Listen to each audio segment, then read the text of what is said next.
हम लोग दो टॉपिक पे चर्चा करेंगे, ठीक है, बहुत इंपॉर्टेंट है और इनके न्यूमेरिकल्स पढ़ेंगे। पहला है हमारा इलेक्ट्रिक फ्लक्स,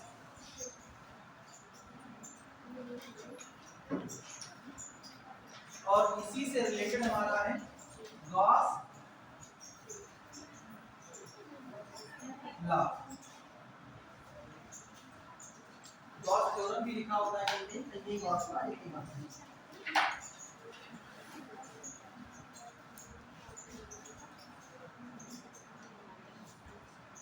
इलेक्ट्रिक फ्लक्स क्या करें, इसको फ्लक्स को हिंदी में भी फ्लक्स ही बोलते हैं। विद्युत फ्लक्स आप लोगों ने पढ़ा होगा या इलेक्ट्रिक फ्लक्स पढ़ा होगा, इसको यहाँ पे ध्यान देना है। What is electric flux and what is Gauss law, ये दो बातें आपको समझना है तो निश्चित तौर पे आप इससे संबंधित क्वेश्चन कर पाएंगे। सबसे पहले इलेक्ट्रिक फ्लक्स,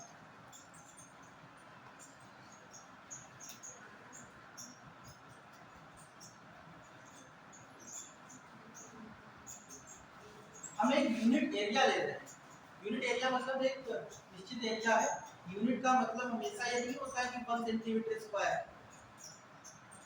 यूनिट का मतलब जैसे इस क्लास को अगर मैं यूनिट क्लास मान रहा हूँ, एक क्लास मान रहा हूँ, तो यहाँ पे नंबर ऑफ स्टूडेंट बहुत ज़्यादा हो सकते हैं, 40 हो सकते हैं, 30, 35, 50 कुछ भी हो सकते हैं। इसलिए यूनिट एरिया का मतलब ये नहीं कि हमेशा 1 सेंटीमीटर स्क्वायर ही हो रहा है। बस हमें डिपेंड करता है कि हम उसको कितना मान रहे हैं, कितने बड़े एरिया को हम यूनिट मान रहे हैं, ठीक है। तो फिर जो होता है उसको हम 1 मान लेते हैं, ठीक है। तो कोई यूनिट सरफेस एरिया के परपेंडिकुलर, बहुत ध्यान से समझना है एक एक वर्ड को, क्योंकि दो ही चीजें बहुत आसानी से समझ लेंगे, जिससे को लोग न्यूमेरिकल करना रहेगा।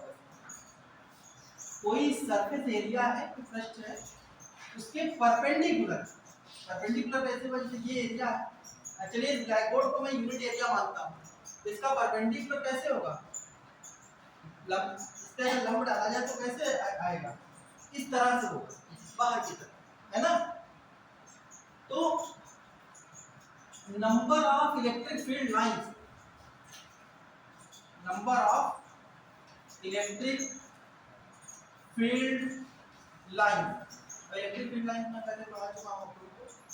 Electric field line passing through a unit surface area,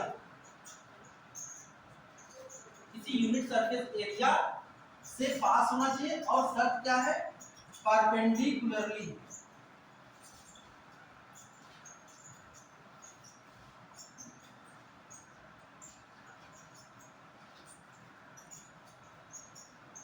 are card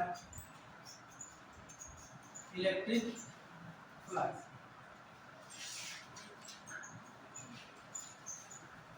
जैसे मान लेते हैं, पहले समझ लीजिए, मान लेते हैं ये हमारा यूनिट सरफेस एरिया है, और इसमें से इस तरीके से एक लाइन ये और दूसरी फील्ड लाइन ये दो इलेक्ट्रिक फील्ड लाइंस पास हो रही हैं, और भी गुजर रही है बगल से, लेकिन वो इसके अंदर से नहीं जा रही। अंदर से कितनी पास हो रही है, दो, परपेंडिकुलर जो निकाल रही है तो दो लाइन निकल रही है। तो हम कहेंगे कि यहाँ पे इलेक्ट्रिक फ्लक्स कितना है, इसका इलेक्ट्रिक फ्लक्स हम कहेंगे कितना है, 2, ठीक है। तो ये कुछ नहीं है, इसमें दो बातें ध्यान रखना, एक तो इलेक्ट्रिक फील्ड लाइन एरिया से पास होना चाहिए, दूसरा कैसे पास होना चाहिए, परपेंडिकुलर, ठीक। अब जैसे मान लीजिए मैं एक एग्जांपल लेता हूँ, ये ऐसे निकल गया, बस थोड़ा सा इमेजिन करिए, इस तरह से निकलेगा, के पीछे से आया तिरछा निकल गया, तो है ये भी, लेकिन इसको हम एग्जैक्टली नहीं करें। अभी इसको बता दें, पहले ये आप अपना नोट कर लीजिए।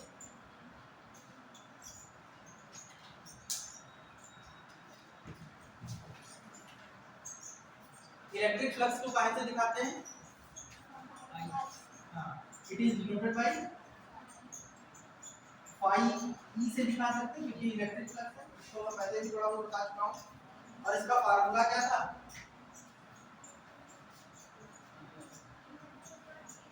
चलिए इसकी फार्मूले को थोड़ा सा समझते हैं तब देख पाते हैं कि देखिए एक तो इलेक्ट्रिक फील्ड लाइंस पास होनी चाहिए। फ्लक्स दो चीजों पर डिपेंड करेगा, जितना ज्यादा एरिया उतनी ज्यादा लाइंस निकल सकती हैं, ये बात मानते हैं। दूसरी बात ये कि जितनी ज्यादा इलेक्ट्रिक फील्ड होगी उतना ही ज्यादा फ्लक्स होगा। ज्यादा इलेक्ट्रिक फील्ड लाइन होंगी तभी तो ज्यादा निकल पाएंगी, और ज्यादा एरिया होगा तभी ज्यादा। तो दो बातें होती हैं, तो एक तो इलेक्ट्रिक फील्ड और दूसरा एरिया। इन दो पे डिपेंड करता है कौन, फाई। तो phi equal to E dot A. अब डॉट लगा है तो डॉट का भी कुछ ना कुछ मतलब है। फाई के ऊपर एरो लगेगा, नहीं लगेगा, क्योंकि दो चीजों का डॉट जो प्रोडक्ट होता है वो कैसा होता है, स्केलर होता है। ठीक, तो phi equal to E dot A. अगर स्मॉल फाई है तो D phi equal to E dot D A भी हो जाता है। ये डॉट हटेगा तो क्या आएगा, E D A cos theta. ये फार्मूला आपको नोट करना है, ये फार्मूला नोट करना है। और एक छोटी सी चीज और समझना है यहाँ पे, जैसे मान लेते हैं कोई इलेक्ट्रिक फील्ड लाइंस है, उनकी डायरेक्शन इस तरह से, लेकिन हमें कैसे चाहिए, हमें चाहिए परपेंडिकुलर। बहुत ध्यान से इस बात को याद रखना है, हमें चाहिए परपेंडिकुलर। इलेक्ट्रिक फील्ड की डायरेक्शन ना तो इस तरफ है, डायरेक्शन तो कैसे भी हो सकती है। इलेक्ट्रिक फ्लक्स को जो लोग नहीं समझ पा रहे हैं वो क्यों समझ ले, जैसे एक गेट है, इस गेट से एक इंसान निकल गया, दो निकल गए, तीन निकल गए, जितने निकल गए वो ह्यूमन फ्लक्स हो गया। वैसे इलेक्ट्रिक फील्ड लाइंस जितनी पास हो जाएंगी वो क्या होंगी, इलेक्ट्रिक फ्लक्स होंगी। ठीक, जितनी इलेक्ट्रिक फील्ड लाइन पास हो गई वो इलेक्ट्रिक फ्लक्स होगी। इलेक्ट्रिक फील्ड लाइन होती क्या है, इलेक्ट्रिक फील्ड लाइंस क्या होती है, विद्युत बल रेखाएं। ये इमेजिनरी लाइंस होती हैं, काल्पनिक रेखाएं होती नहीं है वास्तव में, लेकिन इनकी हम कल्पना करते हैं क्योंकि इनके बगैर कुछ हो नहीं पाएगा। जैसे हमारे पास एक चार्ज प्लस है और दूसरा कैसा है माइनस। तो हमने आपको बताया था कि प्लस से क्या होता है, प्लस से बाहर की तरफ होती है कि अंदर की तरफ, प्लस से होती है बाहर की तरफ। कैसे पता चलेगा, ये भूल गए तो जब मैं भूल गया कि अंदर की तरफ था कि बाहर की तरफ था, तो ये भी याद रखिए। हम लोग लेते थे टेस्ट चार्ज, टेस्ट चार्ज की प्रवृत्ति कैसी होती थी, क्यू नॉट होता था, पॉजिटिव होता था। ठीक है, तो अगर इसको हम इधर की तरफ लाएंगे तो ये इसको क्या करेगा, अंदर की तरफ आने देगा या बाहर की तरफ, ये बाहर की तरफ फेंक देगा। अगर हम इसको इधर ले आए क्यू नॉट को तो किधर, नीचे की तरफ फेंक देगा, नहीं ऊपर की तरफ नहीं, जिस तरफ से आ रहा हो उधर ही वापस चला जाएगा। अगर यहाँ पे आप लेके आते हो तो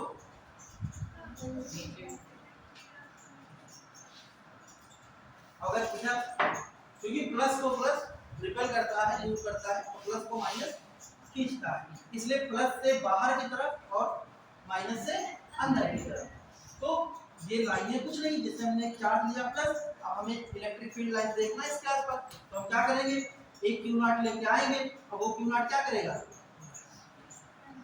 बाहर दूर चला जाएगा। तो जैसे हम यहाँ गए तो हमने देखा ऐसे दूर दूर दूर दूर जा रहा है, तो क्यू नॉट जिस दिशा में जाएगा उसको अगर हम किसी पेपर पे डॉट डॉट करके बना ले और एक लाइन खींच ले तो हमारी क्या बन जाएगी, इलेक्ट्रिक फील्ड लाइन। अगर हम इसको यहाँ पे लाए तो इधर चला जाएगा, अगर हम यहाँ पे लाए तो इधर, यहाँ पे लाए तो इधर, यहाँ पे लाए तो, ऐसे करके हम इलेक्ट्रिक फील्ड लाइन ड्रा कर सकते हैं। अगर माइनस चार्ज है तो माइनस चार्ज में क्या होता है, क्यू नॉट इधर की तरफ खिंचाएगा क्योंकि ये पॉजिटिव है, नेगेटिव अट्रैक्शन हो जाएगा, तो ये क्या होगा, इधर की तरफ आ जाएगा। यहाँ पे जो लाइंस होंगी कैसी होंगी, इनवर्ड, प्लस में आउटवर्ड, माइनस में इनवर्ड। ठीक है, ये रूल कहते हैं आपको, इसमें यूज करा है, भूलना नहीं है, पीछे का भी पढ़ते रहते हैं। तो अब यहाँ पे थोड़ा सा आप लोगों को ध्यान देना, जैसे मान लीजिए ई की डायरेक्शन इधर की तरफ है, इसका एरिया ए है, इस पूरे इतने पार्ट का एरिया ए, और हमसे पूछ ले कि आप बताइए यहाँ पे मैग्नेटिक इलेक्ट्रिक फ्लक्स कितना होगा, तो कैसे निकालोगे? और अगर आपको ये एंगल थीटा बता दे, हमें चाहिए परपेंडिकुलर, लेकिन ये परपेंडिकुलर नहीं, ये थोड़ा सा डिफरेंट डायरेक्शन में चली गई। भाई जरूरी थोड़े है कि वो परपेंडिकुलर ही जाए, जरूरी थोड़े है कि सभी लोग गेट से सीधे निकले, कुछ लोग तिरछा भी निकल सकते हैं, है कि नहीं? तो अपनी अपनी फितरत है। तो ऐसे ही इलेक्ट्रिक चार्ज भी कर सकता है, हो सकता है वो यहाँ से यहाँ पे रख दे प्लस क्यू, तो उससे फिर ऐसे तो जाएगी सामने, जाएगी चारों तरफ, लेकिन जब आपने एरिया इधर बना रखा है तो इस एरिया में इसी डायरेक्शन में निकलेंगे, लेकिन हमें चाहिए परपेंडिकुलर, तो हम इसको रिजॉल्व करेंगे, इस ट्रिक को समझ लीजिए, हम इसको परपेंडिकुलर में लाएंगे, तो हमें चाहिए किस पे, इधर ई है, तो इधर हो जाएगा ई cos थीटा, ठीक है, ई cos थीटा। जैसे ये है, ये ई है, डायरेक्शन ये है, लेकिन हमें चाहिए एक्स एक्सिस पे, तो एंगल यहाँ पर है, तो आप क्या करोगे, इसको सीधे लिख दोगे ई cos थीटा। अगर हमें इसके बिना चाहिए नहीं, अगर बाई चांस कह दे इसको चाहिए, तो यहाँ क्या हो जाता है, ठीक है। तो आपको ये ध्यान रखना है कि अगर डायरेक्शन चेंज कर देता है तो आप cos थीटा का इस्तेमाल करेंगे। फिलहाल फार्मूले में भी मैंने cos थीटा यहाँ पे लगा रखा है, इसीलिए डॉट हटेगा तो क्या आएगा cos, और कहीं पे क्रॉस लगाओ तो क्या आएगा, हाँ, जैसे a क्रॉस b हो तो ab sin थीटा, और ये डॉट भी तो ab cos थीटा, ठीक है।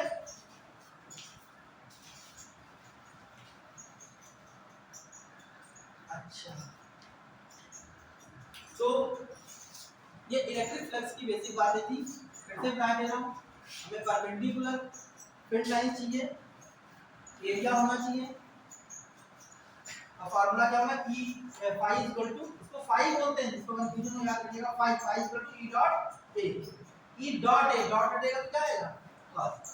अगर स्मॉल एरिया है तो, जैसे ये तो मैंने बड़ा एरिया ले रखा था, अगर मैंने छोटा सा एरिया ले रखा, छोटा था, तो बड़ा एरिया है, इसका छोटा सा पार्ट डिफरेंशियल फॉर्म कर लेते हैं, इसको dA बोल सकते हो आप, ठीक है, डिफरेंशियल फॉर्म में dA, तो dA अगर स्मॉल एरिया, एरिया कम हो जाएगा तो फील्ड लाइन थोड़ी ही तो गुजर पाएगी, सारी फील्ड लाइन तो निकल नहीं पाएंगी, तो क्या करेंगे, ये वीडियो बनता है, आप बाद में देख सकते हैं, ये दूसरे आ जाता है। तो छोटा एरिया तो छोटा इलेक्ट्रिक फ्लक्स, बड़ा एरिया तो बड़ा इलेक्ट्रिक फ्लक्स, ठीक है। चलिए, इलेक्ट्रिक फ्लक्स सिंपल सा है, number of field lines passing perpendicular, किसी एकांक क्षेत्रफल से गुजरने वाली विद्युत बल रेखाएं, याद रहेंगे।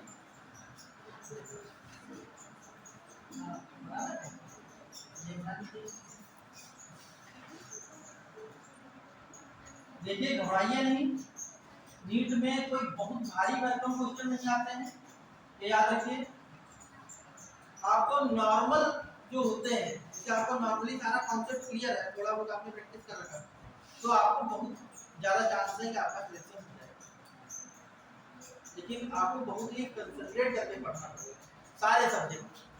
कई बार हम लोग क्या करते हैं कि फिजिक्स में थोड़ा सा मैथमेटिकल है, मेरा मैथ हल्का सा वीक है, तो हम इसको थोड़ा सा कम करके चलेंगे, ये आपके लिए घातक हो जाएगा, ठीक है। इधर आ जाओ, ये सब नोट करते रहो, बाद में पढ़ लेना, हमारी बात पर पूरी टाइम की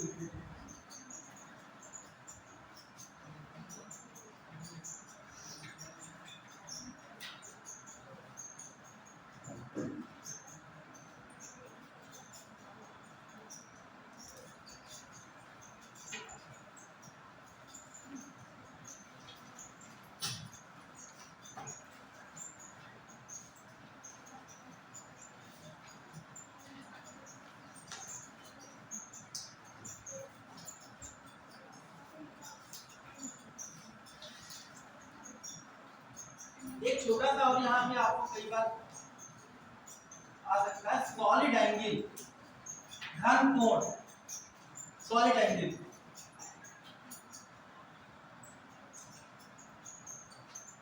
ये क्या होता है? कोण तो आपने सुना होगा, एंगल तो सुना होगा, लेकिन घन कोण, सॉलिड एंगल।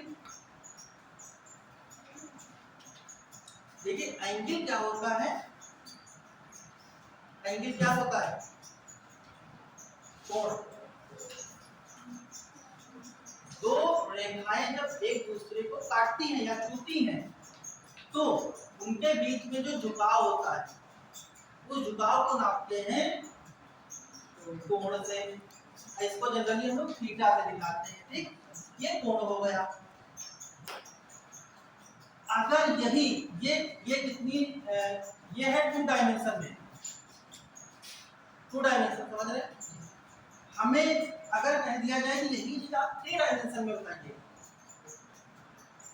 जैसे आपने कभी आइसक्रीम खाई होगी, आइसक्रीम, तो आइसक्रीम दोस्ती वाली आइसक्रीम को क्या करते हैं, ऐसे लिया और ऐसे करके निकाल लिया, ऐसे करके भरा रहता है, ऐसे किया निकाल लिया, तो कुछ इस तरह से बन जाता है। ध्यान दीजिएगा, जैसे पूरा मान लीजिए हमारा आइसक्रीम का बड़ा गोला था और हमने उसमें से छोटी सी आइसक्रीम निकाली, मतलब इस तरीके से ही समझ लीजिए, थोड़ा इमेजिन कर लीजिए।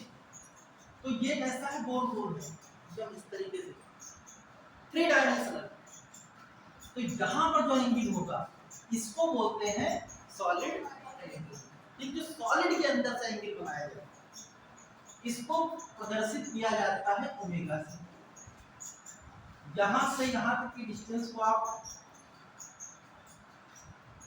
आर ले सकते हैं, कोई दिक्कत नहीं। हालांकि ये रेडियस थोड़ा सा बीच से होती ज़्यादा बेहतर रहता, लेकिन हम मान रहे हैं कि यहाँ से यहाँ तक की डिस्टेंस आर और ये यहाँ से यहाँ तक की डिस्टेंस आपकी कैसे हो सकती है। और फार्मूला क्या होता है, angle is equal to R upon radius, कोण बराबर चाप बटे त्रिज्या। 2 दिन पहले आप लोगों ने पढ़ा होगा। तो हम एक बार और लिख लीजिए, जैसे ये है,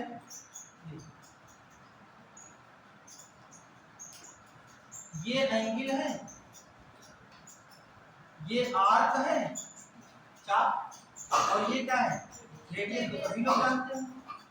तो एंगल हमारा कितना है, थीटा, आर्क कितनी है, मैंने एस मान रखा है, और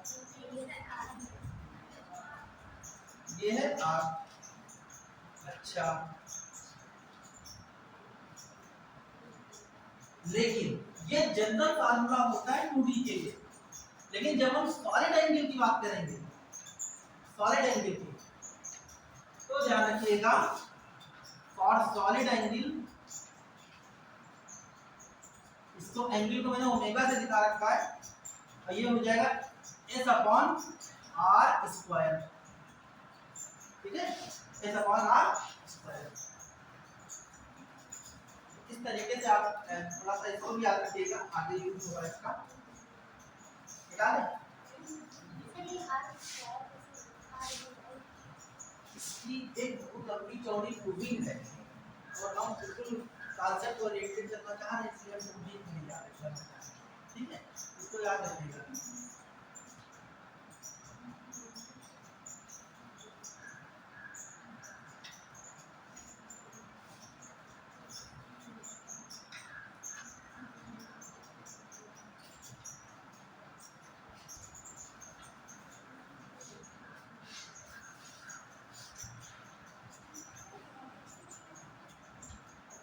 हमें गॉस और उसके बहुत सारी चीजें बतानी जो जरूरी है और बहुत ही सीमित समय हमारे पास, समय रहेगा तो मैं बता दूंगा, एक्स्ट्रा क्लास लगती है जरूर बता, ठीक है, क्योंकि इसका मतलब कम से कम ये आधा घंटा खाता है, इसलिए मैं इसको बिल्कुल सुंदर बताना चाहता हूँ।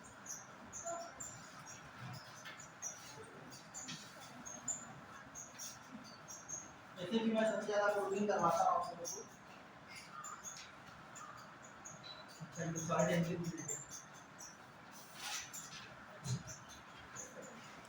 चलिए सीधे हम लोग आते हैं गॉस थ्योरम या गॉस लॉ। सबसे पहले इसका स्टेटमेंट पढ़ते हैं। क्या होता है statement according to this theorem?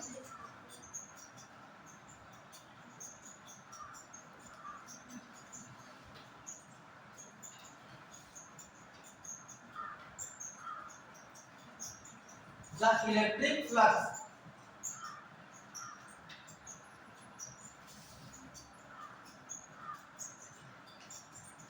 passing through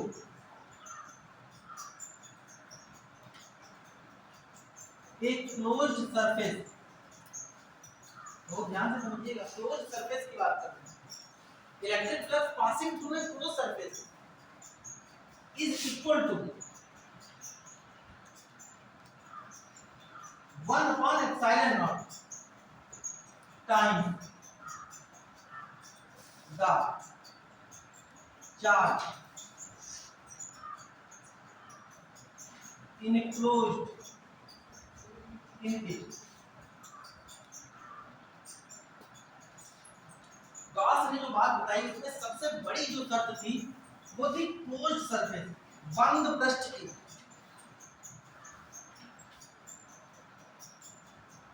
कैसा होना चाहिए? हाँ, सरफेस बिल्कुल क्लोज होना चाहिए।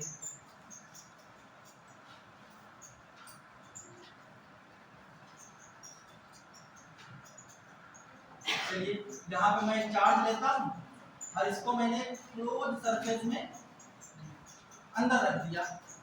एक चार्ज लिया, उसको एक क्लोज सरफेस में रख दिया। तो इस चार्ज की वजह से इस सरफेस से पास होने वाला इलेक्ट्रिक फ्लक्स यानी नंबर ऑफ फील्ड लाइंस चारों तरफ हो जाएगी। ये चारों तरफ से बन है, इससे 3 डायमेंशनल में है, ये 2 डायमेंशनल में ये बात ही नहीं की जाएगी। बात केवल 3 डायमेंशनल में ही इसकी बात की जाएगी। ठीक है, तो इसकी वैल्यू कितनी है? क्यू। तो यहाँ पे इन्होंने बताया कि जो फाई ई होगा वो होगा क्यू अपॉन, या जैसे मैंने ये लिखा है इसको लेकर के आप समझ सकते हो, 1 upon epsilon not times, times का मतलब इनटू, कहीं में टाइम्स लिखा होना चाहिए, इनटू की बात कर रहे हैं, मल्टीप्लाई करना चाह रहे हैं, पूरा। और क्यू बन जा क्यू अपॉन एप्सिलॉन नॉट।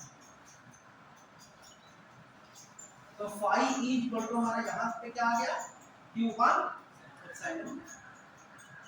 और अभी थोड़ी देर पहले फाई इक्वल टू कितना निकला था? ई डॉट ए। अब हमारे पास 2 आ गए, तो यहाँ पे फाई की जगह हम ई डॉट ए लिख सकते हैं, क्यू अपॉन एप्सिलॉन नॉट। मतलब इस गॉस थ्योरम की मदद से हम इलेक्ट्रिक फील्ड भी निकाल सकते हैं बहुत सारी चीजों का।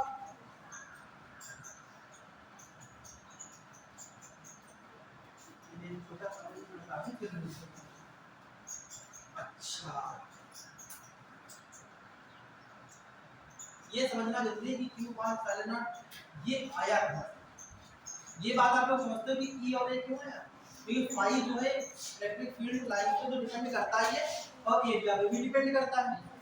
जितना ज्यादा एरिया उतनी ज्यादा फील्ड लाइन पास करेंगे, और जितनी ज्यादा इलेक्ट्रिक फील्ड उतनी ज्यादा तो पास ही हो जाएंगे। ज्यादा होंगे उतनी ज्यादा पास करेंगे, ज्यादा बच्चे अंदर आएंगे उतनी ज्यादा बाहर जा पाएंगे।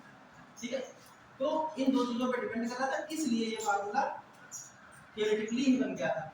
लेकिन इसको हम लोग प्रूफ करेंगे। तो यहाँ पे हम लोग मान लेते हैं कि एक कोई चार्ज है हमारे पास जो बंद है, ये सरफेस है हमारा, यहाँ से यहाँ तक की रेडियस को आप ये आर मान लीजिए त्रिज्या, और यहाँ पे छोटा सा एरिया ले लीजिए, ये एरिया कितना है? B B. हाँ, एक बात और आपको याद रखना है कि एरिया वेक्टर, एक तो एरिया हो गया, एरिया वेक्टर हो गया। वेक्टर शब्द जहाँ भी लग जाता है वहाँ दिशा की बात होती है। ठीक है, जैसे मान लीजिए हमारे पास ये सिलेंडर है, और हम यहाँ पे एरिया वेक्टर देखना चाह रहे हैं कि किधर की तरफ है, तो एरिया वेक्टर हमेशा परपेंडिकुलर होता है, लंबवत। ठीक है, अगर आप यहाँ पे देखोगे एरिया वेक्टर हमेशा ऐसे ऊपर की तरफ, आप यहाँ पे देखोगे एरिया वेक्टर नीचे की तरफ, आप यहाँ पे देखोगे एरिया वेक्टर इधर की तरफ, और यहाँ पे देखोगे तो एरिया वेक्टर इधर की तरफ, और इसके सामने वाले पृष्ठ पे देखोगे तो इधर की तरफ। वो अंदर की तरफ नहीं हो सकता, हमेशा बाहर की तरफ रहेगा और परपेंडिकुलर रहेगा। एक बात को आपको याद रखना है, ठीक है। तो यहाँ पे हमने डीए ले लिया, और मान लेते हैं इस चार्ज की वजह से, इस चार्ज की वजह से जो इलेक्ट्रिक फील्ड यहाँ से गुजरेगी वो इस चार्ज से इलेक्ट्रिक फील्ड की दिशा क्या होगी, ऐसी तो होगी। Very good. तो फाई बराबर यहाँ पे क्या हो जाएगा, इधर मैं कुछ इसका लिख रहा हूँ, फाई बराबर या फाई ई बराबर ई मतलब इलेक्ट्रिक फील्ड, ठीक है। तो फाई ई बराबर ई डॉट डीए में ले रहा था अभी तक, डॉट हटेगा, कॉस आ जाएगा। अब कॉस जब आ जाएगा तब हम ऊपर वेक्टर नहीं लगाएंगे, क्योंकि कॉस थीटा में एंगल ऑलरेडी छिपा हुआ है, डायरेक्शन ऑलरेडी छिपी हुई है, इसलिए क्या हो जाएगा ई डीए कॉस थीटा। और यहाँ पे आप एक थीटा क्या है, theta is the angle between area और इलेक्ट्रिक फील्ड, ठीक। एरिया और ई और ए के बीच में जो एंगल बन रहा है वो हमारा क्या है, थीटा है। तो यहाँ पे आप बताइए, जिधर ए जा रहा है उधर ही ई जा रहा है, तो दोनों के बीच में कोण कितना बनेगा, एंगल बनेगा 0, ठीक है। जब सेम डायरेक्शन है दोनों की तो एंगल 0 बन जाएगा, तो थीटा कितना हो जाएगा 0, तो E D A cos 0 degree. अब cos 0 कितना होता है 1, ये याद कर लीजिए, cos 0 1, अब cos 90 0 0, ठीक है। तो ये cos 0 1 हो गया, ई डी ए आ गया, ये क्या है हमारा 5, ठीक। अब इसको यहाँ से लिखना शुरू करना है, अब इसको इक्वेशन 1 बना लो, फाई। अब बात करो कि आपको क्या पता है, काम बात करो,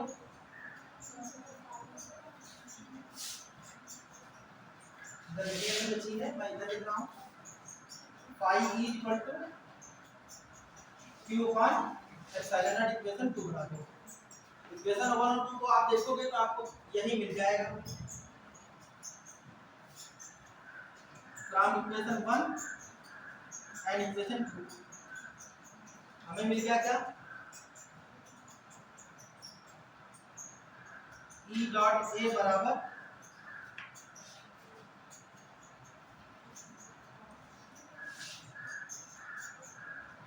या एक मिनट चाहिए, इलेक्ट्रिक फील्ड निकल जाएगा, गॉस थ्योरम यूज ही नहीं करना, गॉस थ्योरम को हम यूज करना है, मैं इलेक्ट्रिक फील्ड निकालने लगा। देखिए इलेक्ट्रिक फील्ड का एक फार्मूला आपको पता है, क्या पता है, E equal to 1 upon 4 pi epsilon not q upon r square, याद आ रहा है, यस सर, वेरी गुड। और dA क्या है, ये स्मॉल एरिया है, ठीक है। ये वैल्यू क्या है, इक्वेशन 1 में रख देंगे तो हमारा पाई E बराबर कितना हो जाएगा 1 upon 4 pi epsilon not q upon r square, और साथ में dA है। और यहाँ पे भी आप डी लगा दीजिए, क्योंकि जब एरिया स्मॉल है तो वो फाई भी क्या होगा, स्मॉल ही होगा। तो डी फाई बराबर ये इतना आ गया। अब total electric flux, total electric flux integration हो जाएगा। अगर कोई डिफरेंशियल फॉर्म में लिखी, मतलब कहीं dx लिखा है, कहीं dA लिखा है, dm लिखा है, dy लिखा है, ये क्या है, किसी भी वस्तु के छोटे से आकार की बात करते हैं। और अगर हमें किसी चीज का बड़ा आकार चाहिए, बड़ा चाहिए, पूरा चाहिए, तो हम क्या करेंगे, उसका इंटीग्रेशन कर देंगे। तो ये हमारा साइन ऑफ इंटीग्रेशन है, d phi e equal to 1 upon 4 pi epsilon not q upon r square और dA। अब यहाँ से आपको थोड़ी सी दिक्कत आ सकती है, उस बात को समझना है और सीखना है। देखिए ये है इंटीग्रेशन, इसका काम है बड़ा करना, और ये अगर डी लग गया तो मतलब डिफरेंशिएशन, इसका काम है किसी चीज को छोटा करना। ये एक दूसरे के साथ अगर आ गए तो इनका इफेक्ट क्या हो जाता है, खत्म हो जाता है। ऐसे याद रखिए सीधे सीधे, ठीक है। वैसे तो फार्मूला होता है इसका, लेकिन आप इसको अगर जनरली यूज कर रहे हैं, पावर आवर नहीं आ रही, इससे इसकी पावर कुछ आ गई तो ये नहीं काम कर पाएगा। वैसे आप इसको याद रखिए कि ये दोनों एक दूसरे को खत्म कर देंगे, बचेगा क्या, केवल 5, और इधर क्या बचे, इधर दे लीजिए डी ए है, बहुत ध्यान देना, डी के साथ क्या है, ए है, एरिया। मतलब हमें केवल इसके अंदर केवल ए वाली चीजें रखनी है, बाकी सब बाहर कर देना है, क्योंकि 1 भी कांस्टेंट होता है, 4 भी, 5 भी, एप्सिलॉन नॉट भी, क्यू जो चार्ज आपने लिया वो भी कांस्टेंट ही लिया है, और आर भी जो ले रखा है वो भी कांस्टेंट है, ठीक है। ये सब बाहर आ जाएगा, 1/4 pi epsilon not Q upon R square. अगर मैं डायरेक्ट आपको बोल दूं कि भाई गॉस पाई बराबर क्यू अपान एप्सिलॉन नॉट, आप सीख लोगे, ठीक है, अच्छी बात है। लेकिन जब आप क्वेश्चन थोड़ा सा घुमा के पूछेगा एग्जाम में, तो आपको दिक्कत होगी 100%, क्योंकि आपने इसका कॉन्सेप्ट अंदर जाके नहीं पढ़ा है। तो जो जरूरी कॉन्सेप्ट है वो आपको पढ़ना है, किसी को नहीं मिलता।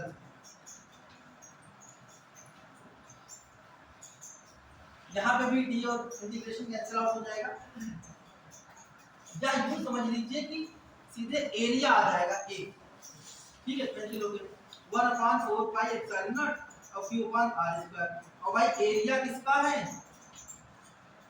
ये हमने क्या ले रखा था यहाँ पे, गोल क्या है, एक पूरा सॉलिड तो है, स्फीयर है ये, ठीक है, स्फीयर है, पूरा चारों तरफ से बंद है, क्योंकि गॉस थ्योरम याद रखिए 3D पे बात करती है, 3D पे बात करती है। तो अभी मैं लिखवा दूंगा, इसलिए दो चीजें हैं जो बहुत इंपॉर्टेंट है, मैं नोट करवा दूंगा, तो याद रखिएगा उनको, ठीक है। तो एरिया है, एरिया आएगा स्फीयर का, गोले का क्षेत्रफल कितना होता है, क्या होता है, नहीं वो तो उसका वॉल्यूम होता है, 4/3 पाई आर क्यूब वॉल्यूम होता है, और गोला मतलब कोई गेंद जैसी चीज, ऐसे गेंद जैसी चीज, उसका होता है 4 पाई आर स्क्वायर, ठीक है। ध्यान देना, सभी को पीछे बैठे उनको भी ध्यान देना, तो 4 pi r square area of sphere, ठीक है। अब देखिए कुछ कट रहा होगा, 4 से 4 कटा, ये ऊपर है, मान में अपन ऐसे आप देख सकते हो समझने के लिए, पाई से पाई कटा, वेरी गुड। एप्सिलॉन नॉट से, नॉट का मतलब एप्सिलॉन 0, इसकी वैल्यू पता है आप लोगों को, बता चुके हैं पहले, कितनी होती है, 8.85 नहीं, पावर 8.85 × 10⁻12, ठीक है, याद रखिएगा। और भाई क्या कट रहा है, आर स्क्वायर से आर स्क्वायर कट गया, बचा क्या, क्यू अपान एप्सिलॉन, ठीक। इस तरह से इसको हम लोग समझ सकते हैं। एक बार फिर से बता दे रहा हूं, पाई जो हमारी जो इलेक्ट्रिक फ्लक्स की मेन डेफिनेशन है वो क्या है, पाई बराबर v डॉट डी, डॉट हटेगा कॉस आएगा, e D cos theta, theta हमारा 0 है क्योंकि एक ही डायरेक्शन में है, एरिया और इलेक्ट्रिक फील्ड, इसलिए एंगल क्या हो गया, 0 हो गया, cos 0 1 हो गया, cos थीटा खत्म ही हो गया, जनरली खत्म हो जाता है, लेकिन ध्यान देना है। e डी पाई हमारा कितना आ गया, अब e की वैल्यू आपने पहले पढ़ रखा है, ये होती है, पुट कर देंगे यहाँ पे, और dA क्या है, स्मॉल एरिया, a क्या हो जाएगा, पूरा एरिया 4 पाई आर स्क्वायर, काट पीट देंगे, यहाँ पे क्यू अपान एप्सिलॉन नॉट आ जाएगा, जो कि हमारा क्या है, गॉस थ्योरम, ठीक है।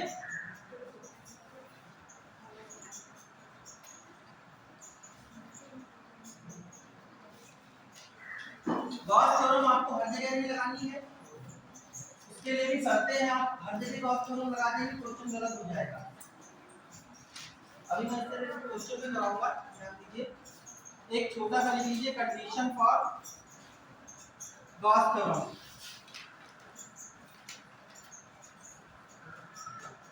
देखिए गॉस ने बताया क्या, जो इलेक्ट्रिक फ्लक्स में बताया जा रहा है वही गॉस ने बताया।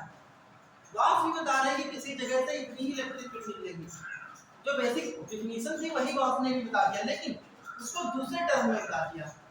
इन्होंने कहा कि अगर आपको Q की वैल्यू पता है, आपको अगर चार्ज पता है कि कितना चार्ज ले रहा हूं, तो आप आराम से बता सकते हो कि कहीं से कितनी इलेक्ट्रिक फील्ड लाइन निकल रही है।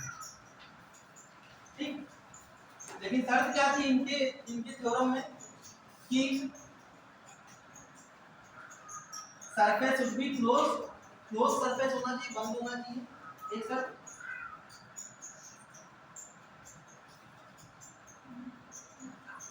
नंबर 2 दूसरी शर्त क्या थी, दूसरी मैंने क्या कही, 3D होना चाहिए, 2D 3D 1D, यानी 1 सेकंड की चर्चा मैं इस पे भी कर दे रहा हूं। जैसे मान लीजिए आपकी 1D 2D 3D, 1 dimensional 2 dimensional 3 dimensional, एक विमी दो विमी 3 विमी, जो हिंदी मीडियम के वो लोग भी जानते हैं। जैसे आपके पास मान लीजिए कोई वायर है, तो वायर पतला होता है, धागा है, वायर है, इस तरीके की चीजें जिनकी लंबाई ज्यादा होती है और मोटाई वगैरह काफी उसके कंपेयर में कम होती है, तो ऐसी चीजों को बोलते हैं 1 डायमेंशनल। ठीक है, और अगर आपने इस पे चार्ज दिखा दिया, वायर में चार्ज होता है ना, हाँ, अगर आपने इस पे Q चार्ज दे दिया और इसकी लंबाई आपने L ले रखा है, तो इसकी चार्ज डेंसिटी एक टर्म होता है चार्ज डेंसिटी। ठीक है, इसकी चार्ज डेंसिटी को हम लोग लैम्डा से दिखाते हैं। चार्ज डेंसिटी क्या होता है, यूनिट लेंथ में, मतलब यूनिट लेंथ में जितना चार्ज होगा, मैंने मान लीजिए यहाँ पे यूनिट लेंथ, यूनिट मैंने 1 सेंटीमीटर की दूरी को यूनिट लेंथ मान रखा है, तो यूनिट लेंथ में जितना चार्ज होगा वो हमारा क्या होगा, चार्ज डेंसिटी होगा। ठीक है, इसको लैम्डा से दिखाते हैं, लैम्डा इक्वल टू क्या हो जाएगा, Q बाई, इसको कहते हैं लीनियर चार्ज डेंसिटी।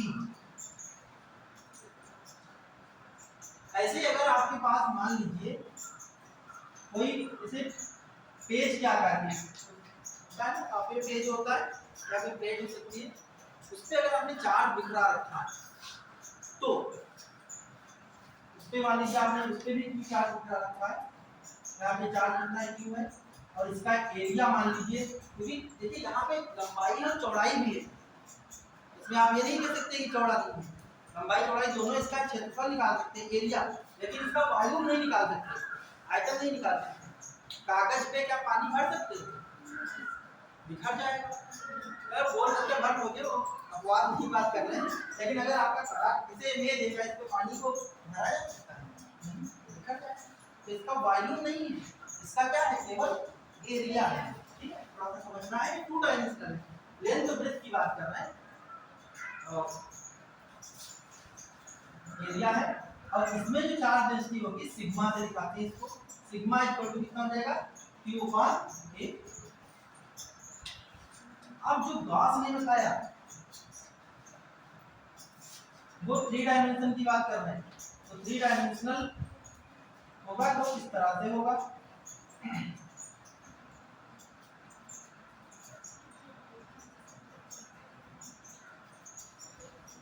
इसमें आपने चार्ज Q भर दिया, इसका एरिया की बात नहीं, क्योंकि वॉल्यूम है, तो वॉल्यूम इसका कितना होगा V, और डेंसिटी कितनी होगी रो, इसको बोलते हैं वॉल्यूम चार्ज डेंसिटी, इसको रो से दिखाते हैं, रो इक्वल टू कितना हो जाता है Q बाई V। बहुत इंपॉर्टेंट फार्मूला याद रखिएगा, ये क्या है, सरफेस चार्ज डेंसिटी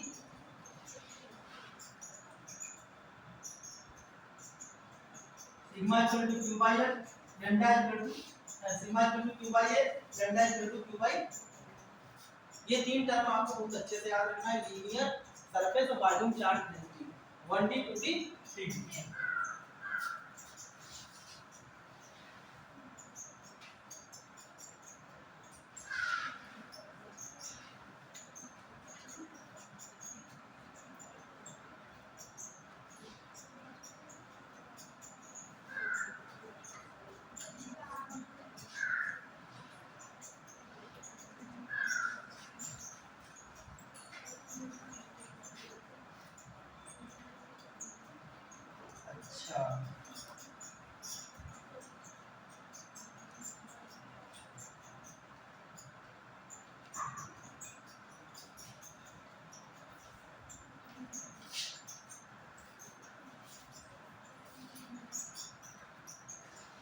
एंगल वगैरह का तो आप जानते हो, एंगल अगर 0 होगा तभी वहाँ पे पूरा पूरा निकल पाएगा।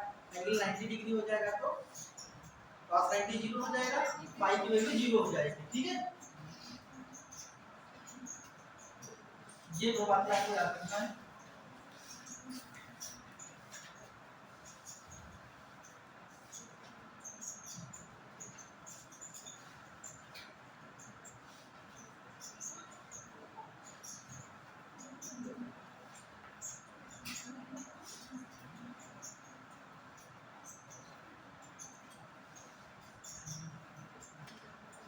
चलिए अब हम लोग इससे संबंधित जो हमारे इंपॉर्टेंट क्वेश्चन हैं उनकी तरफ बढ़ते हैं। समझते रहना है। जैसे मान लीजिए हमारे पास एक क्यू चार्ज है, क्यू चार्ज है, सॉरी क्यू चार्ज है, ठीक है, और हमने इसको एक गोल स्फीयर में बंद कर रखा है, बीच में भर दिएगा।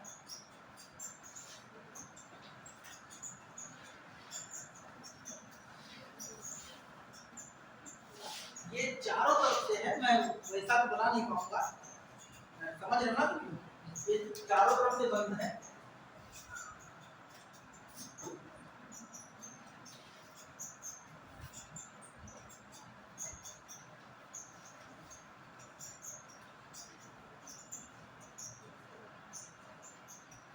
अच्छा, एक मैंने आपको और बताया था, वो आपको कंफ्यूज कर रहा होगा कि सर आपने एक बार बताया था कि इसके बीच में होता है 0 सेंटर पे, तो वो इलेक्ट्रिक फील्ड की बात हो रही थी। जब चारों तरफ चार्ज होते हैं, जैसे आपने यहाँ plus Q plus Q plus Q plus Q, यहाँ पे इलेक्ट्रिक फील्ड कितना होता था, 0 होता था। ऐसे जब हम इसकी बात करते थे तो यहाँ इलेक्ट्रिक फील्ड कितना होता था, 0 होता था। किसी भी क्लोज सरफेस के अंदर, सेंटर की बात ही नहीं है, अंदर कहीं भी आप देखोगे तो इलेक्ट्रिक फील्ड क्या होगा, 0 होगा।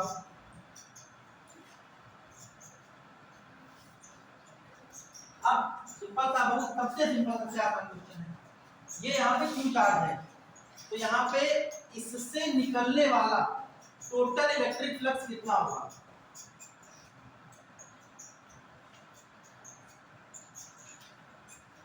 टोटल इलेक्ट्रिक फ्लक्स कितना होगा भाई, जल्दी से दिमाग लगाइए, आधे मिनट का टाइम आपके पास।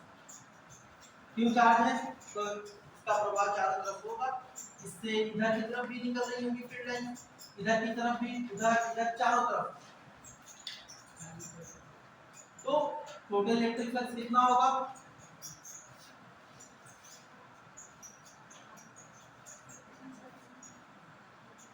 बिल्कुल भी नहीं कंफ्यूज होना है, Q अपान एप्सिलॉन नॉट होगा, ठीक है, और कुछ नहीं होगा, Q अपान एप्सिलॉन नॉट होगा, क्योंकि ये तो डेफिनेशन ही है, बात हो गई। ठीक, चलिए दूसरा क्वेश्चन आते हैं, बहुत ज्यादा पूछा जाता है, पूरा हम क्वेश्चन नहीं लिख रहे, सीधे आपको समझा रहे, समझ जाओगे ना। जैसे ये है हमारे पास, इसको ये क्या बोलते हैं, क्यूब है, इसमें हमने बीच में यहाँ पे चार्ज रख दिया। अब इससे टोटल इलेक्ट्रिक फ्लक्स कितना निकलेगा, सभी लोग समझिएगा, पीछे बैठे लोग, यहाँ पे टोटल इलेक्ट्रिक फ्लक्स कितना निकलेगा,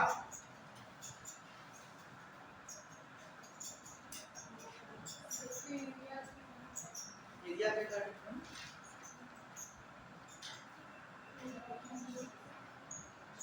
अभी भी किसी को कोई भी डाउट है आप कह दीजिए, मैं फिर से समझा दूंगा।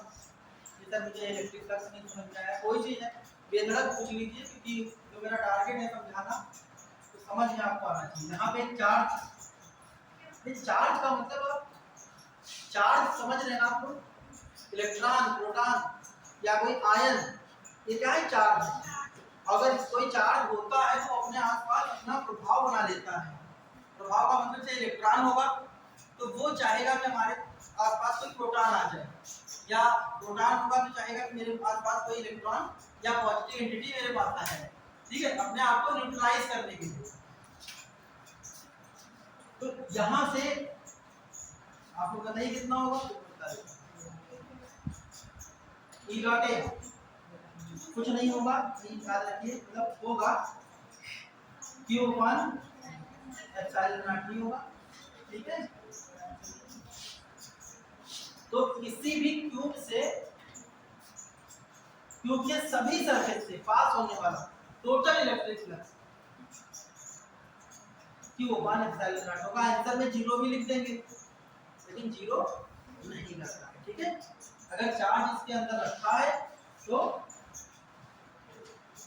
एक और छोटा सा क्वेश्चन, ये क्वेश्चन में पूरा नहीं लिख रहा है, इसको आप लोग अंडरस्टूड है ना,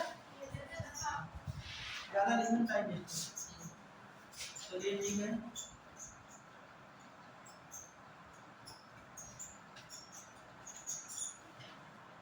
अब यहाँ दूसरा एक क्वेश्चन और बना रहे हैं।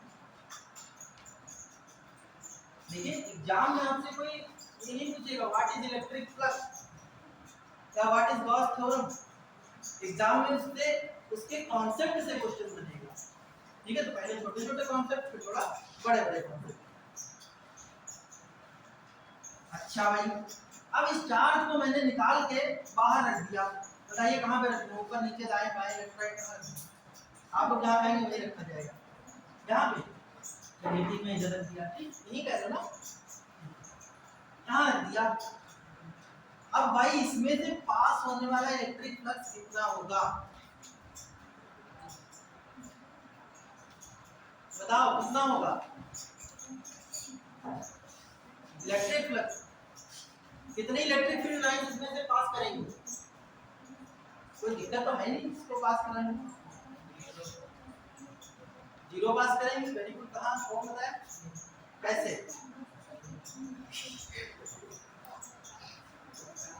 बिल्कुल सही बताया, लेकिन मैं आपको इसको समझा के बताता हूँ कि जीरो कैसे पास करेंगे। देखिए समझिए मेरी बात को,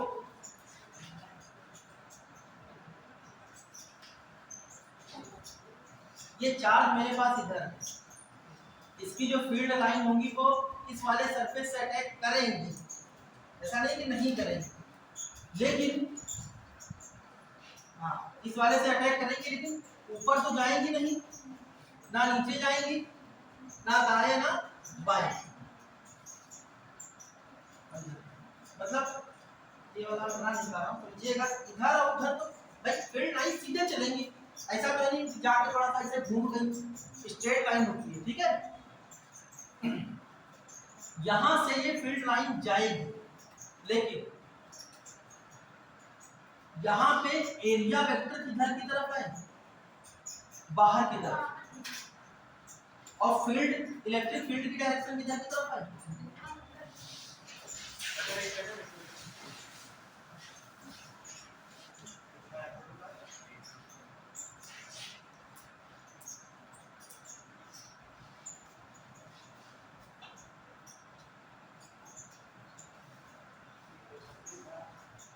और प्रयास करिए बच्चों को बताइए कि आप लोग समझे, लड़के बहुत कम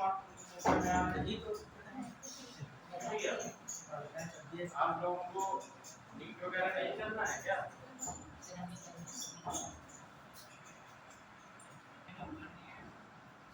क्लास के बाद उधर आ जाइएगा, यही रहती है, क्योंकि किसी चीज के लिए आया जाता है, बच्चे ये नहीं कहते हैं सर ये चीज नहीं समझ में आ रही है, सर यहाँ पे मुझे प्रॉब्लम है। अधिकतर बच्चों की समस्या ये रहती है ग्रुप में नंबर नहीं ऐड, इतनी छोटी सी समस्या, आइएगा ऐड कर देंगे हो जाएगा।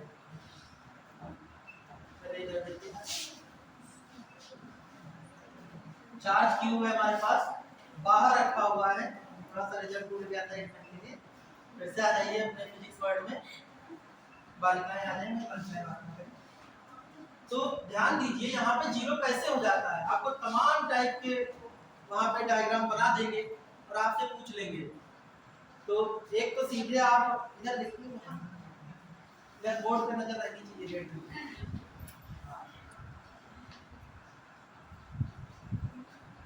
तो यहाँ पे देखिए ये डीए किधर की तरफ है, बाहर की तरफ, और यहाँ पे डीए किधर की तरफ है, इधर की तरफ, मतलब इधर इधर लेफ्ट की तरफ, उधर राइट, लेकिन ई की डायरेक्शन दोनों बाहर की तरफ ही है।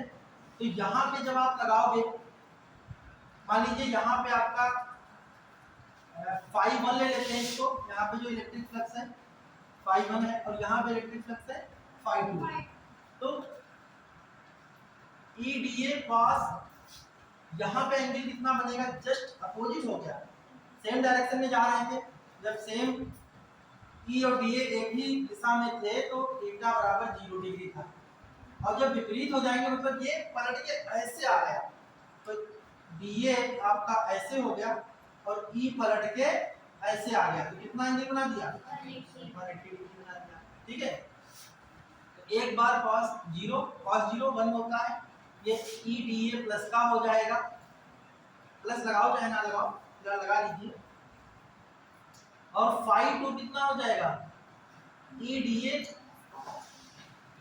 अच्छा इधर मैंने ये वाला ले रखा है 180 वाला, यहाँ पे एंगल बनेगा, इसको फाई 2 ले लो, इसको फाई 1 ले लो, ये वाला हमने यहाँ निकाल दिया है और ये वाला आप निकाल लिया है। तो cos 180 और cos 180 कितना होता है, -1 होता है। याद रखिए, एक चीज मैं समझा दूं आपको, ये जो इसमें दो एक्सिस हैं, कौन कौन से, x और y। x दिखाता है cos थीटा को और y दिखाता है sin थीटा, ये ओरिजिन है। ठीक,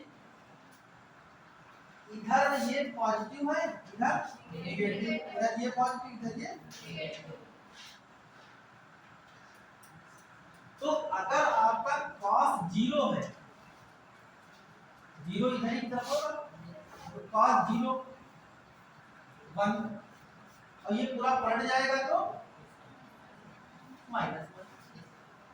जैसे अगर साइन की बात करें तो साइन 90 आपका 1 होता है, और ये पलट के पूरा इतना चक्कर बना दे तो साइन हो जाएगा 270 डिग्री, ये होता है -1। ठीक है, फिलहाल आपको छोटी छोटी चीजें याद रखना है, जैसे cos 01 cos 180 -1, जस्ट ऐसे पलट गया, दिशा बदल गई तो चिन्ह भी बदल गया, तो कैसा हो गया -1। तो EDA इनटू -1, और -1 से गुणा करो तो फर्क ही नहीं, खाली माइनस लग जाएगा आगे, EDA। टोटल फ्लक्स कितना होगा, फाई बराबर फाई 1 प्लस फाई 2, फाई 1 कितना है प्लस EDA, और ये कितना है minus EDA, plus minus cancel हो जाएगा, कितना आ जाएगा 0 आ जाएगा। तो कर लीजिए,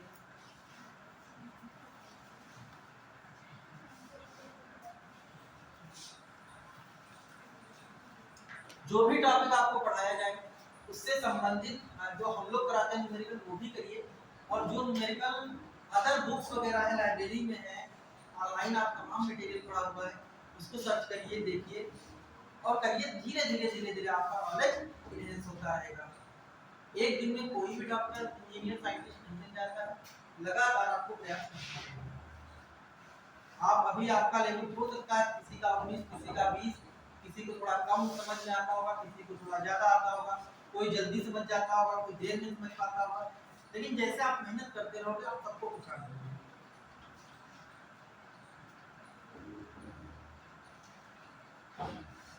चलिए अगला क्वेश्चन हम लोग लेते हैं।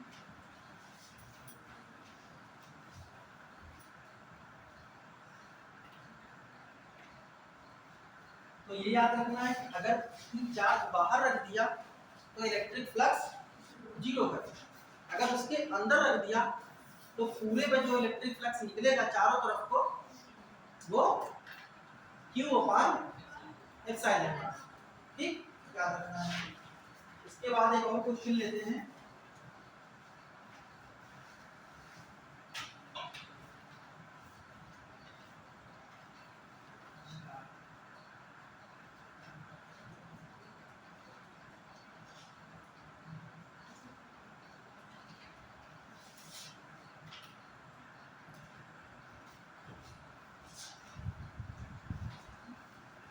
प्लस Q चार्ज ले लिया, इसके बीचों बीच में रखा हुआ है, और हमने ये वाला सरफेस ऐसे ड्रा कर दिया। अब बताइए भाई, इस वाले सरफेस से निकलने वाला इलेक्ट्रिक फ्लक्स कितना होगा?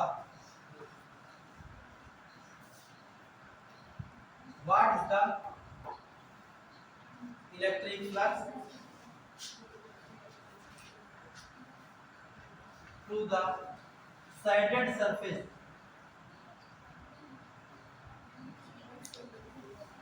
in the cube?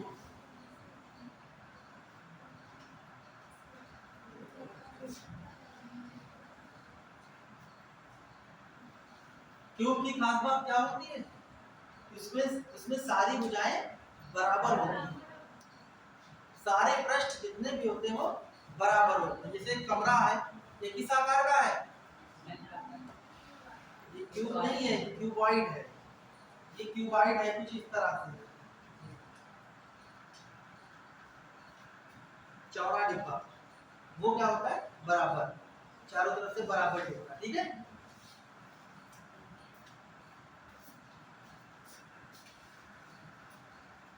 तो यहाँ पे जब निकालना हमको है तो देखिए सभी सरफेस से कितना हो रहा था? टोटल सरफेस कितने? पहले सरफेस काउंट करते हैं। एक ये वाला सरफेस, एक इसके पीछे वाला सरफेस, दो, एक ऊपर वाला, तीन, नीचे वाला, चार, आगे वाला, पीछे वाला, 5, 6। ठीक है, टोटल सरफेस कितने हैं? 6। तो टोटल सरफेसेस इक्वल टू 6। सभी सरफेस से पास होने वाला electric flux through all surface equal to Q upon epsilon not through all 6 surface. ऐसे सभी सरफेस से पास होने वाला Q अपॉन एप्सिलॉन नॉट। एक सरफेस से electric flux through one surface is equal to, ये जो 6 इधर था इनटू में, उधर अपॉन में चला जाएगा, 1/6 एप्सिलॉन नॉट।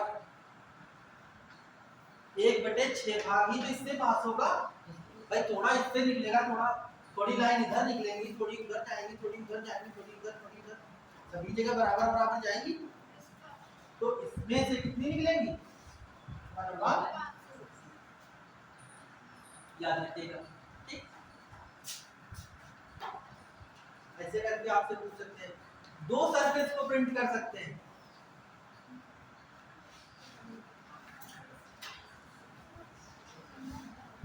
पूछ लेंगे आपसे, कॉन्सेप्ट क्लियर होगा तभी कर पाएंगे।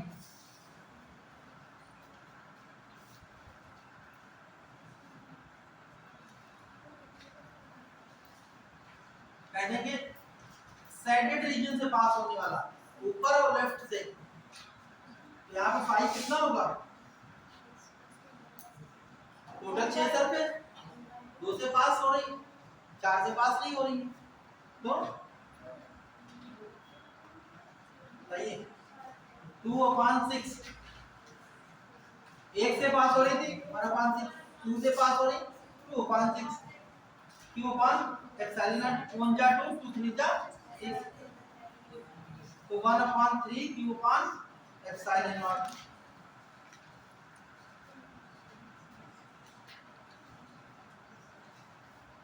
भैया एसआई यूनिट पूछ लेता है, वो छोटी सी चीज है।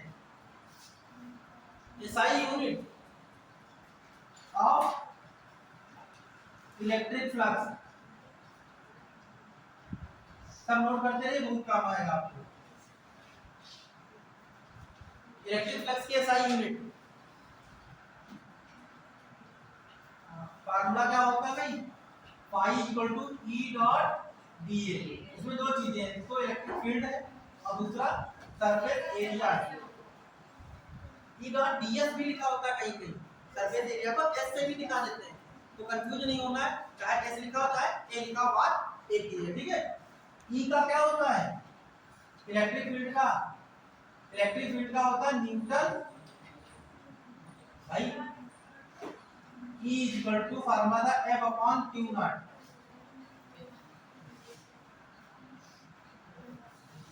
तो F का फार्मूला F का क्या था न्यूटन, Q का क्या था कूलम। यहाँ पे करते हैं न्यूटन पर कूलम। अब एरिया चाहे छोटा हो चाहे बड़ा हो, चाहे डीए हो चाहे ए हो, डी का मतलब सिर्फ छोटा करना, ठीक है वो एरिया है। तो डीए का क्या हो जाएगा, या डी फाई करते तो डीए हो जाता है। तो एरिया के लिए भी आप बताइए क्या होता है, बताओ एरिया का, क्षेत्रफल का, क्षेत्रफल के साइज में मीटर, मीटर में लंबाई आती जाए। जैसे ये तार है जिसकी लंबाई मीटर नाप लेंगे। अगर कोई एरिया हो जैसे ये ब्लैक बोर्ड का नापना है एरिया तो मीटर स्क्वायर, ठीक है। इसको ऐसे लिख लेते हैं न्यूटन मीटर स्क्वायर पर सेकंड, याद रखिएगा, ठीक है। तो एसआई यूनिट आप लोग थोड़ा सा निकालना सीखिए, निकालना सीख लेंगे तो आसान रहेगा। तो अगर दो सरफेस हैं तो 2/6, एक सरफेस है 1/6, तीन सरफेस है 3/6, 1/2 हो जाएगा कट के, ठीक। तो इस टाइप के क्वेश्चन कर लेंगे आप। अंदर है तो भी कर दोगे, बाहर रख दिया तो जीरो याद ही रखना है। किसी भी कंडक्टर के अंदर इलेक्ट्रिक फील्ड कितना होता है,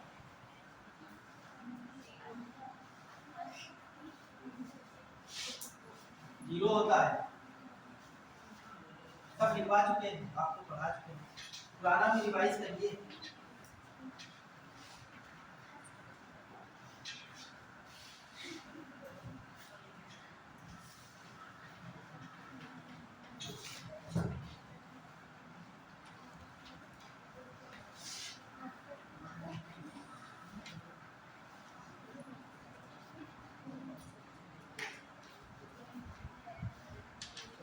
चलिए एक और क्वेश्चन इसी पे बनता है।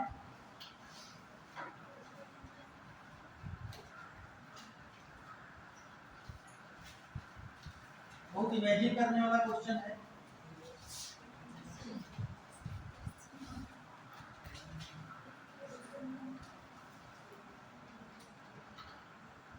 इसके कॉर्नर पे रख दिया क्यू, बिल्कुल किनारे रख दिया,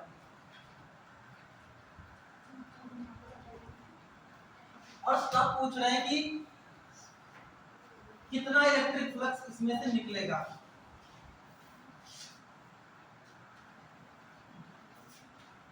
कैसे बताएंगे आपको, नाप लगाइए,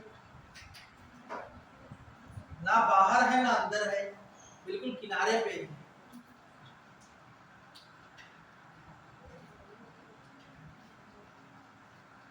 तो यहाँ पे ये चीज समझनी है आपको, थोड़ा सा ध्यान दीजिए। ये यहाँ पे हम बगल में बनाएंगे ऐसे एक क्यूब, ये इसके ऊपर एक क्यूब ये,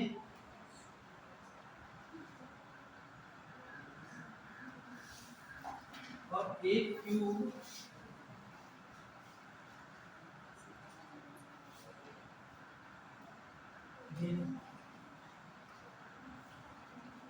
और इतना ही इसके पीछे बना दीजिए। समझ गए, कितने डिब्बे हो गए, 1 2 3 4, 4 डिब्बे हो। ये सबसे थोड़ा सा बिल्कुल हाई लेवल का है।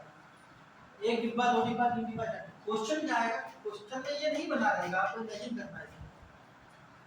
आपसे सिंपल सा क्वेश्चन आएगा कि किसी भी क्यूब में कॉर्नर पे एक चार्ज मैंने क्यू रख दिया, अब इस ये किनारे रखा हुआ है, तो इसमें से कितना इलेक्ट्रिक फ्लक्स पास करेगा, कितनी फील्ड लाइंस इसमें से जाएंगी। मान लो इसमें टोटल 1000 लाइनें क्रिएट हो रही हैं, बात समझिए, 1000 फील्ड लाइंस मान लीजिए क्रिएट हो रही हैं, तो इस क्यूब से होकर कितनी गुजरेंगी। तो ये केवल कितना हिस्सा ले रहा है, 1 2 3 4, 1/4 नहीं ले रहा है। जैसे ये है, इसको सामने से तो हमने ढक दिया, लेकिन इसके पीछे का हमने नहीं देखा, तो पीछे का भी इसमें थोड़ा सा पॉसिबल नहीं हो पा रहा है। इस तरीके से जाएगा पूरा, मतलब ठीक इतना इसके पीछे बनाना पड़ेगा, तो टोटल डिब्बे कितने हो जाएंगे, 8 हो जाएंगे। ठीक है, तब ये बराबर बराबर चारों तरफ बढ़ पाएगा। एक डिब्बा उसके ऊपर डिब्बा, उसके साइड में डिब्बा, उसके साइड में नीचे डिब्बा। ठीक, जैसे कमरा ऊपर कमरा, इधर कमरा, उधर कमरा। फिर अगर उस कोने में इंसान है तो उसको चारों तरफ से बंद करने के लिए एक कमरा उधर उधर उधर, तभी तो बिल्कुल बीचों बीच में आ पाएगा। अभी ये क्या है, यहाँ पे ये बिल्कुल बाहर की तरफ है, आधा ही चल रहा है, बाहर तो आधा जा रहा होगा ना, तो इसको चारों तरफ से बंद करेंगे। फिर देखिए टोटल डिब्बे कितने हो गए, 8। और ये हमने पूछा कि हमें केवल इस इतने मतलब 1 क्यूब से पास होने वाला इलेक्ट्रिक फ्लक्स चाहिए। क्वेश्चन है हमारा इलेक्ट्रिक फ्लक्स थ्रू 1 क्यूब, एक क्यूब से पास होने वाला इलेक्ट्रिक फ्लक्स। टोटल क्यूब है 8, तो लिखेंगे 4। आंसर है थोड़ा सा देखने जुलाई याद कर लीजिए। चार्ज इज एनक्लोज्ड मतलब बंद है, बाई 8 क्यूब्स, 8 क्यूब में बंद है। द फ्रैक्शन मतलब कितना भाग है, यानी कितना हिस्सा, the fraction of electric flux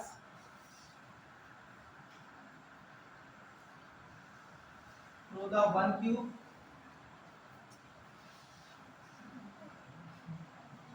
is 1/8, 1/8वां हिस्सा ही उस क्यूब से पास होगा। ठीक, तो टोटल इलेक्ट्रिक फ्लक्स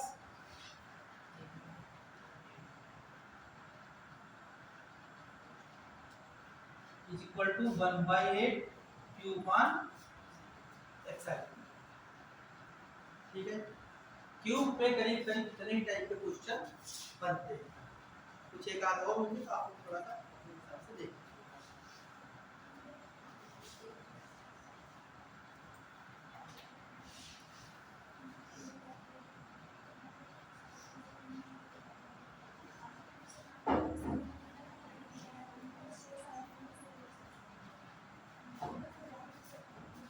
बता दें जल्दी लिखिए।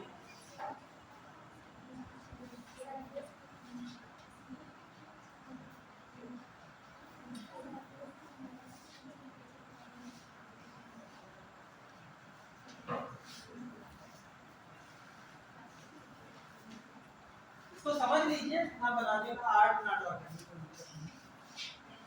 एक और क्वेश्चन है हमारा,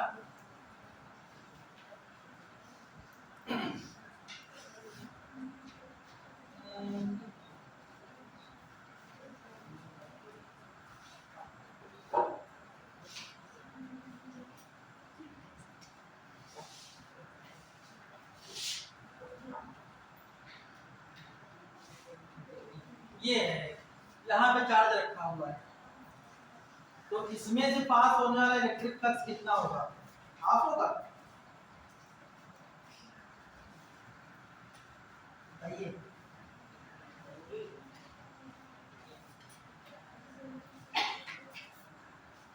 ये क्या है, इसको क्या बोलते हैं, द इलेक्ट्रिक फ्लक्स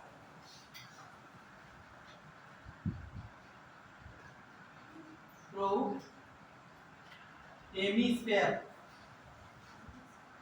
पूरा होता है स्फीयर, और ये क्या है, हाफ यानी हेमिस्फीयर, आधा स्फीयर। तो अगर मैं इसको ड्रा करूं, जिसने भी हाफ बताया था सही बताया था, पूरे से पास कितना होता है, क्यों पास करना है वेरी गुड, तो आधे से कितना पास होगा, हाफ क्यूब ऑन,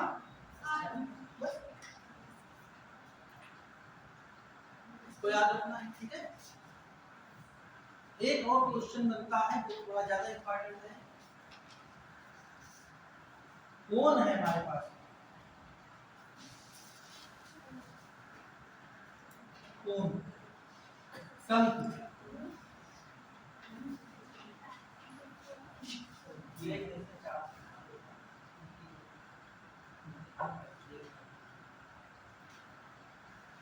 हाँ, इसमें अगर बीच में चार्ज है Q है तो कितना होगा, Q अपान एप्सिलॉन नॉट होगा।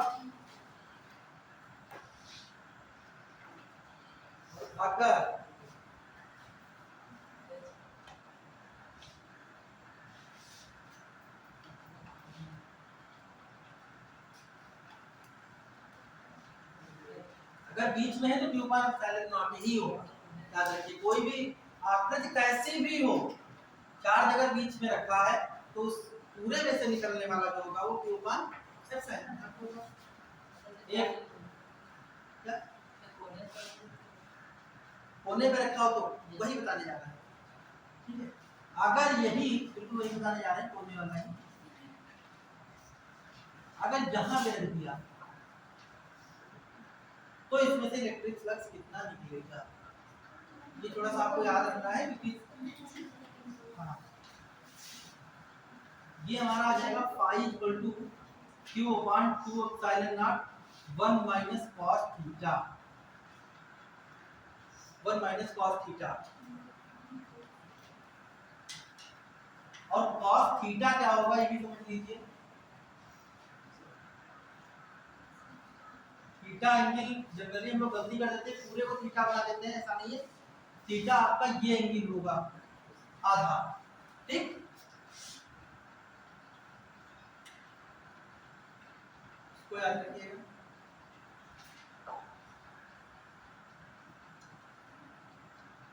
अच्छा एक और है, ये नोट हो गया।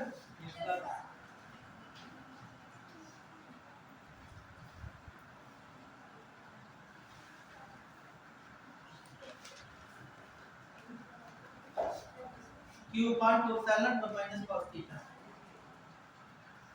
तो थोड़ा सा ध्यान रखिएगा, एग्जाम टाइम इसको एक बार देख लेना बाय चांस। एक और है, ये इस तरह से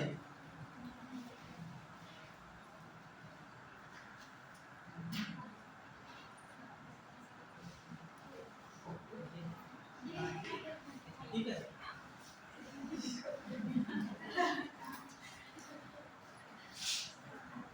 यहाँ पे चार्ज रखा हुआ है और अगर आपसे कोई पूछ ले कि यहाँ से निकलने वाला इलेक्ट्रिक फ्लक्स कितना है,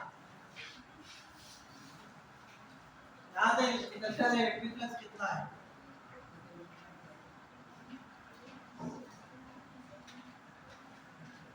और इसमें थोड़ा सा आपको दे रखा है कि इसकी रेडियस जो है, ये गोल होता है, ऊपर पूरा गोल रहता है, हाँ ये रेडियस इसकी r है और यहाँ से यहाँ तक की दूरी h दे रखा है, एंगल थीटा दे रखा है। देखिए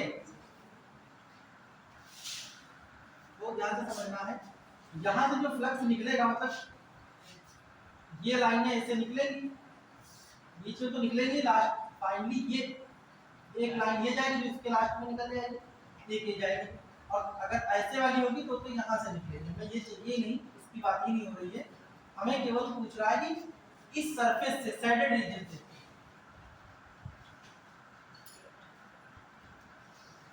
electric flux through shaded region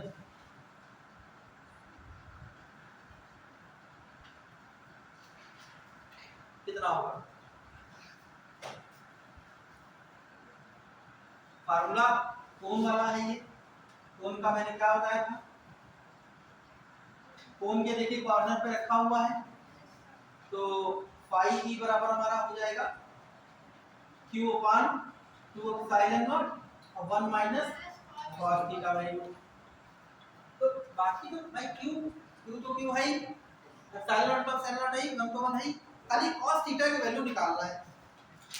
तो ये वाला ट्रायंगल हम लेते हैं, इसको थोड़ा अलग बना दें इसे समझने के लिए, ठीक। ये थीटा है, इसको चलिए ए बी सी बना लो आप, ठीक, ए बी सी। तो इसमें cos थीटा ये h है, ये r है, इसमें cos थीटा लगा दीजिए तो क्या हो जाएगा, cos थीटा क्या होता है, बेस अपॉन हाइपोटेन्यूज, ठीक। बेस मेरा कितना है, थीटा ये है, तो थीटा के सामने वाला क्या होता है,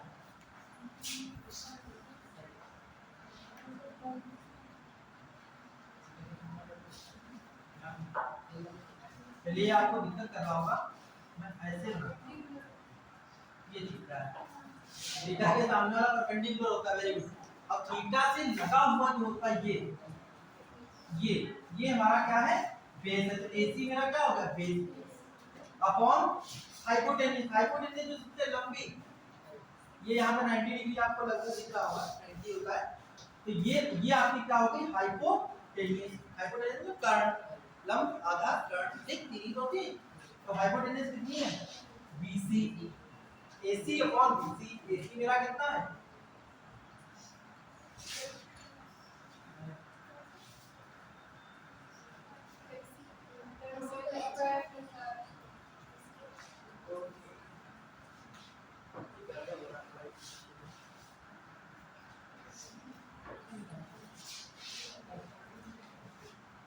ठीक है।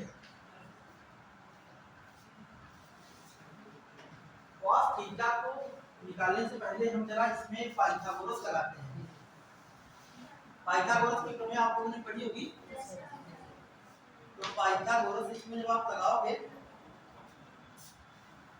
तो क्या आ जाएगा, क्योंकि हमें BC जो है तो आर के टर्म में चाहिए, ठीक, तो BC हमारी कितनी हो जाएगी, पाइथागोरस लगाओगे तो कर्ण स्क्वायर बराबर लंब स्क्वायर प्लस आधार square, AB square plus AC square, AB मेरा कितना है, AB है कैपिटल R स्क्वायर और ये है H स्क्वायर, ये है BC स्क्वायर, हमें BC डिस्टेंस चाहिए ना कि इसका स्क्वायर चाहिए, तो हम BC जब इधर BC लेंगे, इधर से स्क्वायर हटाएंगे तो इधर क्या लग जाएगा, अंडर रूट लग जाएगा, H स्क्वायर R स्क्वायर। अब यही वैल्यू BC की यहाँ रख देंगे, AC तो मेरा H आएगी, H upon under root R square plus H square, ठीक है। तो ये मेरा है cos थीटा, और वो वैल्यू उठा के यहाँ पे रख दी जाएगी। देखिए थोड़ा सा दिमाग तो लगाना ही पड़ेगा, 1 minus H upon under root R square plus H square. तो ऑप्शन में जैसे हम लोग जब ऑप्शन में इस तरह से लिख देते हैं, ABCD करते हैं, कहीं पे माइनस कर देंगे कहीं प्लस कर देंगे, तो हम तभी उसको टिक मार पाएंगे जब हमें उसका कॉन्सेप्ट पता रहेगा, ठीक है। इसमें किसी को कोई डाउट,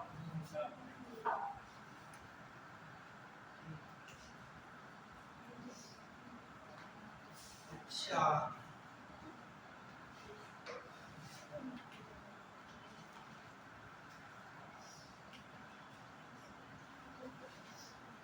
ये जो निकला है थोड़ा सा आपको ये देखना है,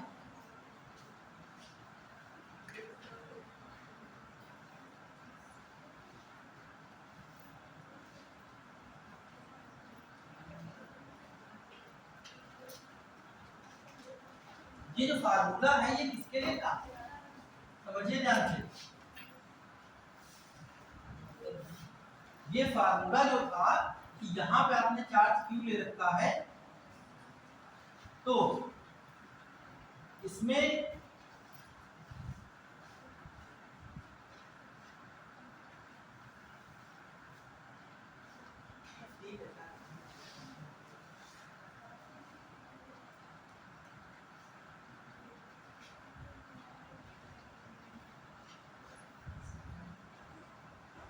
हाँ ये जो है हमने जो निकाल दिया, ये इतने का निकाल दिया, सही है।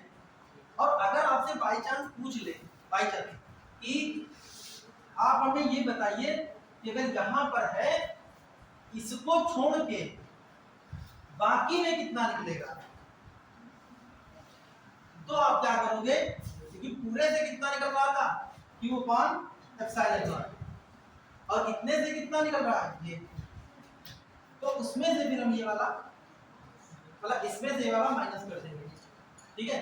तो एक छोटा सा यहाँ पे बनाए दे रहे हैं आप, समझिएगा। Electric flux through remaining area, ठीक है, बचे हुए एरिया से निकलने वाला इलेक्ट्रिक फ्लक्स। तो फाई ई कितना हो जाएगा, इसको फाई ई 1 कर लीजिए, इसको फाई 2 कर लीजिए, ठीक है। इधर से ये 1 पार्ट कर लीजिए और बाकी से निकलने वाला जो है वो 2 पार्ट कर लीजिए। तो Q upon epsilon not minus, भाई पूरे पूरे से जो निकल रहा था वो Q अपान एप्सिलॉन नॉट निकल रहा था, और इतने से जो इतनी एरिया से जो निकल रहा था वो ये निकल रहा था। हम इसको अगर माइनस कर दें तो बाकी से हमें जो इलेक्ट्रिक फ्लक्स निकल रहा है वो पता चल जाएगा, ठीक है। तो Q अपान एप्सिलॉन नॉट, और हमारे पास क्या है, Q upon 2 epsilon not 1 minus h upon under root r square c square, ठीक। इसको थोड़ा सॉल्व कर देंगे, Q अपान एप्सिलॉन नॉट ये अंदर जाएगा 1 से मल्टीप्लाई होके यही आएगा,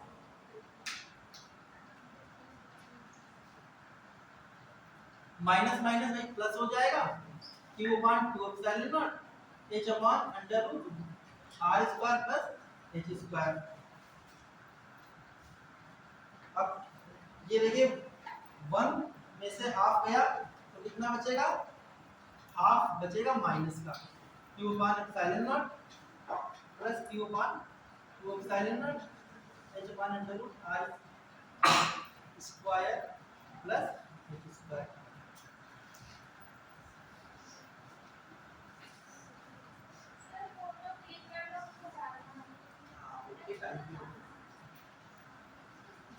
ठीक है, तो ये सारी चीजें हम लोगों को तैयार करना है।